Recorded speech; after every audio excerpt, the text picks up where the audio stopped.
All right, hello everyone, and welcome to Sleeping with the Numbers DFS DraftKings lineup review. So we're gonna go through my best lineup that I made, as well as the three free lineups that we put out there for everyone to use, and then we'll go over to results DB and go over the top winners for the Millionaire Maker. So here we have my best lineup of the weekend, and as you can see, I stacked Tom Brady with Leonard Fournette and Antonio Brown. So did get that double stack in there, which I was not really aiming to do. It just kind of ended up that way. Fournette was just such a lock here at $5,200. Same with Antonio Brown, both super cheap, playing against a weak team on a crazy offense. And then Tom Brady at 7,400. I mean, it's the GOAT. You got to take him. Him being under 10% owned was a little surprising to me. I'm not sure where people went to instead, but Tom Brady felt like a fantastic play. That's why I took him here. And Tampa Bay ends up putting up 45 points. He gets 5 passing touchdowns. So really did a number on Miami. And then kind of looking at this lineup, I'm surprised it did as well as it did, given how chalky most of my lineup was. So Derrick Henry, probably the highest owned player. We can check on that in a little bit, but Derrick Henry at 32.7% owned, but he puts up 34 points. He was also the most expensive running back. So that price point, he's still worth it because he just does work every single game. So basically, if you didn't have Derrick Henry, you kind of got left in the dust here, it felt like. So luckily, I had him in this lineup, and he does Derrick Henry things. 3 rush touchdowns, 130 rushing yards, and then he gets that bonus with the over 100 yards rushing. Then we slightly touched upon him already, but 5,200 for Fournette, super low. Again, super chalky, 23.6% owned. But again, he did his job, and we were able to keep pace with the rest of the slate. Now, I'm just going to talk through the chalky players again, and then we'll get to why I kind of got boosted. As you can probably note, it was because of my lower owned players. So going Devontae Adams, again, I believe he was the most expensive wide receiver on the slate, but he was 21.8% owned in what ended up being a very close matchup between Green Bay and Cincinnati. So he puts up 40.6. Again, you don't really expect anything less from Devontae Adams. The question is always, do you want to pay up for him? And then I had CeeDee Lamb in there, who had, a good game. I thought it was kind of his turn here. Cooper, I believe, also got a touchdown, but Cooper does just not feel safe. He seems to disappear for most of the game and then ends up with a touchdown. I have him on one of my fantasy teams, and I'm always disappointed. And then I look at his final score. I'm like, oh, okay, that's not too bad. So CeeDee Lamb felt like the safer play here, and it seems like a lot of people also agreed with that, with him being 18.5% owned. He got 1 receiving touchdowns, 84 receiving yards, and that was only on 4 receptions here. They really didn't have to pass much in a game that they were just beating up a depleted Giants who, I don't know how many players got injured in that game, but it was rough. So CD puts up 18.8 points. And again, chalky, but lets us keep pace with everyone else. And then the defense here, Washington football team, not a terribly great performance. If you listen to the podcast, I'm not a fan of New Orleans, especially when trying to predict them and how they're going to perform, because they're so wishy-washy. But overall, Washington ends up with 5 points, 11.7% owned. Whatever. It's a defense. They were pretty cheap. I think the second or third cheapest on the slate. So 2,300. Who really cares? That's fine. 5 points is fine. Now, what differentiated me from kind of the rest of the slate was one, Tom Brady probably did the most work because he was only 7.8% owned, puts up 40.74 points. But then Kadarius Toney, $4,000. And I just threw him in there because I didn't have any money to spend elsewhere. So I was looking down kind of bottom of the barrel, and I have Kadarius on another one of my fantasy teams, and I started him last week, and he did well. New York is just so banged up that he ended up being the only skill position player on that team by the end of it. So that's why he got a lot of work. 189 yards, probably would have broke 200 if he didn't throw a punch, but super impressive game. I believe he ended up getting also a little banged up, so pay attention to that injury. Listen to our injury report podcast. But he puts up 32.6 points, only 9.3% owned, and every time he scored, that just allowed me to surpass everyone who didn't have him. And I probably would have done a lot better if he didn't throw that damn punch, but whatever.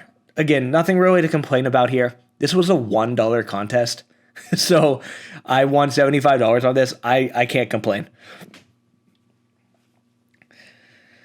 And then Ricky Seals-Jones, again, just kind of a cheap option to throw in there at $2,500 with Logan Thomas on the IR. He's just kind of the next guy up, and he did enough to be relevant and let me pass people. So he put up 9.1, only 5 receptions, but more importantly, 5.8% owned. So I was getting points when nobody else was. So overall, 236.24 points put up. Kind of wishing I would have thrown this in the Millionaire Maker, but I'm like a medium bankroll type of guy. So I don't like spending a ton of money each week. I talked about it in my first DFS episode where I don't do the Millionaire Maker because I want to max out my lineups just to get coverage everywhere and maximum exposure. Because if you're playing against people who are putting in, the 150 maximum lineups, you're at a disadvantage when you're not doing that. So I tend to stay away from it, but at times, you'll hit things like this. I think it happened 2 weeks ago where my best lineup was a free lineup, and I could have won like $7 or $8 grand if I put it in the Millionaire Maker. This was another one. If I would have put this one in the Millionaire Maker, I would have ended up winning $1,000. So, okay, learn. I can't even call it a mistake. I just don't throw in that much bankroll. I play at about $100 to $150 a week. That's what I'm comfortable with. If you're more comfortable with higher end tournaments, throw it in there. You'll obviously get paid a lot more if you're winning. So anyways, best lineup of the week. Pretty happy with it. Again, won $75 off $1. Really can't complain there.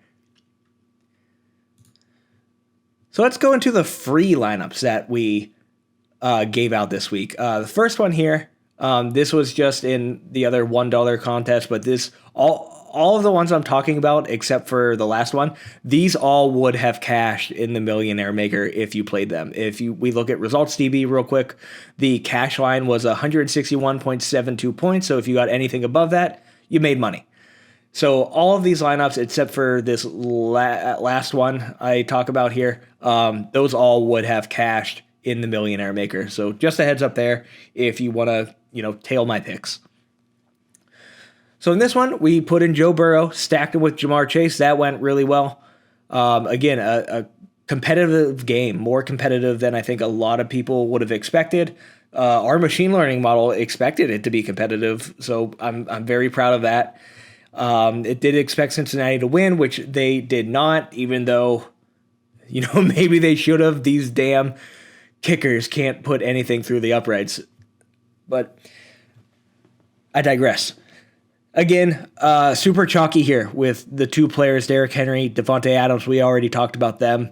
They were almost a necessity in order to stay relevant this week. So I'm not going to go too much more into them. James Robinson, James Robinson still doing work here. Super cheap again. So $6,000 for what is a starting running back. Again, hopefully Urban Meyer's kind of starting to realize that, hey, this guy's our best player. Let's give him the ball. He definitely gets a ton of work. I still am insanely upset that they put in Carlos Hyde instead of him on the goal line, because he would have absolutely ran that in. I don't understand the play calls. I'll just say that. Anyways, again, pretty chalky. 14.2% owned, put up 24.7 points. But you're going to get chalk when there's price mismatches, which is the same deal with Jamar Chase here. Touchdown, 159 receiving yards, 30.9 points, 15.5% owned. I don't know how he's still that cheap. He seems to just be doing it every single week. And as long as Jamar Chase is this cheap, I'm going to keep stacking him with Joe Burrow. Joe Burrow as well, super cheap, $6,100. I'll continue to stack these guys if they remain cheap, even if they end up, being chalky. That's fine with me.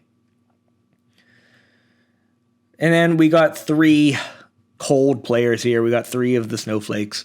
Jacoby Myers, that was just a terrible game by New England as a whole. Defense looked bad. Offense looked bad. 7.8% owned. 9.6 points. It's not really what you want here from your third wide receiver.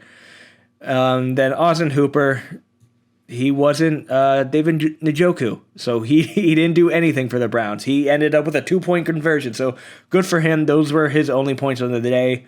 1.5% owned.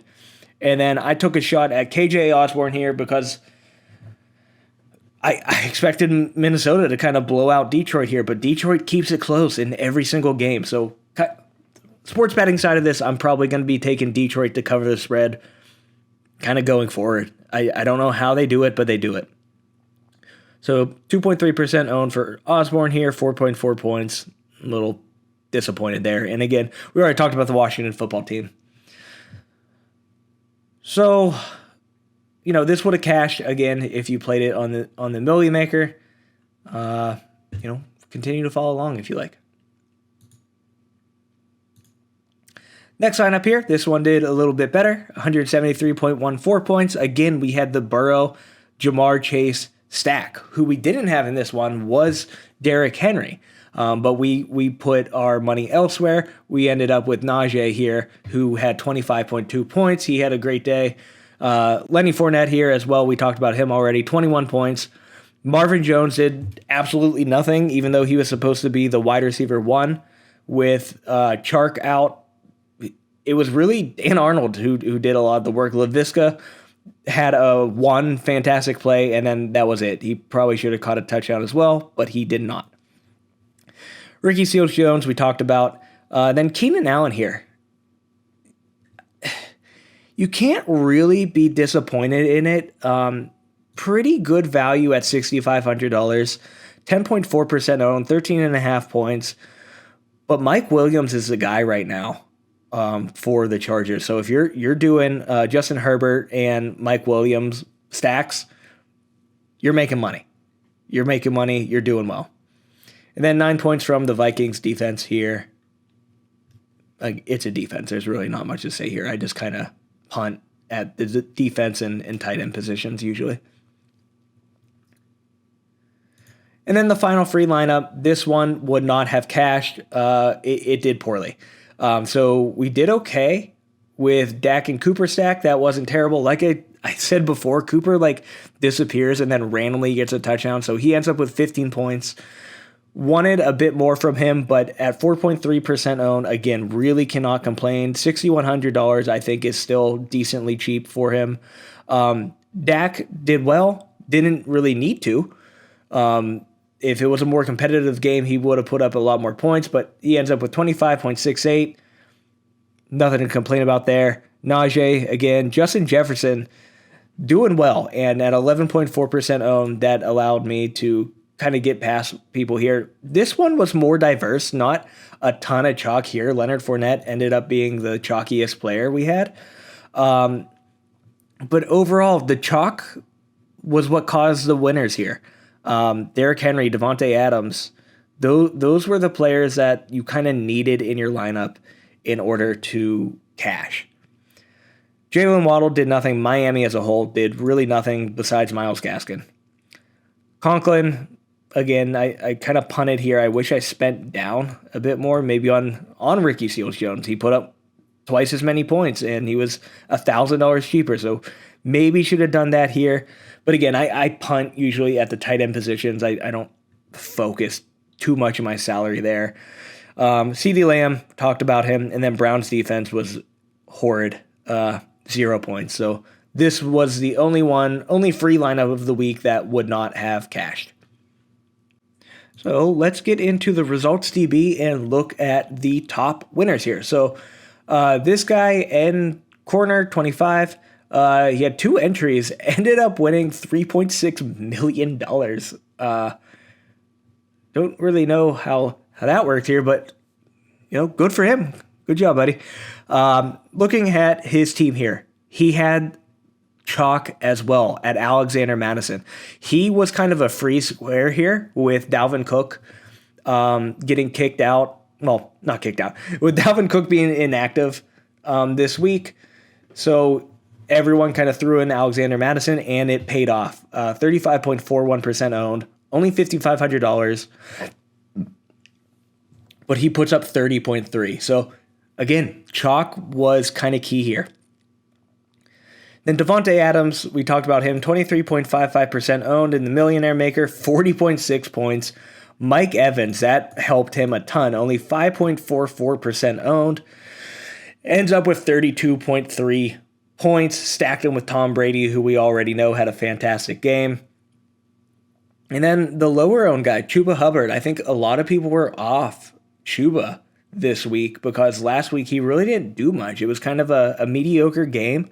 But this week, even though Carolina disappointed as a whole, Chuba Hubbard at $6,000 put up 21.4 points, and under 10% of players in the Millionaire Maker had him. So that's what you need to do. You need these lower owned guys usually to get past everyone. Now, I as I said, the chalk definitely helped here and allowed you to keep pace. Chalk is only good when it pays off.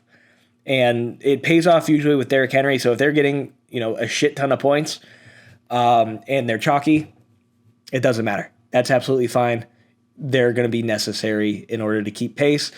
But the difference makers are always going to be these lower owned guys that get you to pass everyone else. So, and then another one here with Hunter Henry, 4.46% owned, 19.5 points. This guy did work. 260.84 points is the winner here. So let's kind of walk through everyone else here, so kind of see what they did here. So looking at number one here, they also had a double stuff stack. So Evans and Brown. So that's good there. Did we have a secondary stack? Green Bay, no Cincinnati, no Dallas, Cardinals. No, doesn't look like it. Yeah, just a double stack here. Next guy, also double stacked with Brady, Evans, Brown. So double stack here as well. James Robinson, and then again the free square. I'm curious how common Madison is here in the top 10. There he is again at number 3, Tom Brady as well. I'm going to take a wild guess here and say Tom Brady's probably in the majority of these lineups. So Tom Brady, again, double stacked with Evans and Brown. He had Mike Williams here. That's nice. Mike Williams, only 3.45% owned. That is impressive. Him and Justin Herbert should be in here as well, I would think. But again, free square with Alexander Madison. So maybe the thing is, they're called free squares for a reason. There was a chance this didn't pay off, and I took a risk in my lineups where I didn't. There was a few I put Madison in, but for the vast majority, I did not swap out anything to get Alexander Madison in here, because if he failed and he was as chalky as he was, is 35.41% owned, that screws, a third of the contest and allows me to kind of pass them. So I took a risk there. It did not work this time. Just something to note. And again, if you're playing in the multi-lineup contest, diversify. That'll help you a lot. And looking at this Cowboys thing again, he won $150,000 total, which I believe means only one of his lineups hit. maybe a couple, but he put in 150 entries, which it gets expensive doing that. So if you have the money to do that, that's nice. And obviously it paid off here, but that's not always the case. So just something to note and a reason why I don't do that. My bankroll isn't that big. Number 4 here. Yeah, there we go. Okay, Justin Herbert with Keenan Allen. Okay, so no Mike Williams. Interesting. Justin Herbert only 3.37% owned. Wow. And he ends up, at least for the slate, I believe, as the quarterback one. I think Lamar ends up as the one overall based on yesterday's game, but that for this slate, I believe that's the quarterback one performance. Derrick Henry, chalk. Madison, chalk. Adams, chalk. AB, decent, chalk. But yeah, it was really Justin Herbert here that set this guy apart, and he stacked him with Keenan Allen, which I did not expect. Got his Tampa Bay player in there. Yeah, interesting. So chalk did very well this week. This guy, again, Brady double stuff stack with Evans and Brown. Chalk. It's kind of the same story here. Interesting. Okay, a Joe Burrow stack. No stack. Naked QB. You don't see that often. So just Joe Burrow, which allowed him to get... Oh, there it is. Okay. So David Njoku, I believe he ends up as the tight end one for Cleveland. Oh, for the NFL this week. 30.9 points, less than 1% owned. That is why this guy's up here. Now, he didn't win the grand prize, but that is why this guy is up here. No one had David Njoku. No one. So impressive move there by this guy. Arma Sports. I can read. Another Tom Brady double stack, Evans, Brown, chalk. Yep, that's expected there. We got another Herbert there. Oh, he double stuffed with Mike Williams and Keenan Allen. Okay, interesting. And then again, Madison in there, Devontae Adams in there. Dan Arnold had a pretty good game for 2% own, 11.4 points. Can't complain about that at 2,900. Kareem Hunt, again, another good game, super cheap and pretty low owned. So another thing to look out there for when you're building your lineups. Do we have another double? Nope. Or yes, we do. Double, but AB and Fournette this time. So we got a running back in the flex, which I believe was our only one in the top 10 so far. Wide receiver.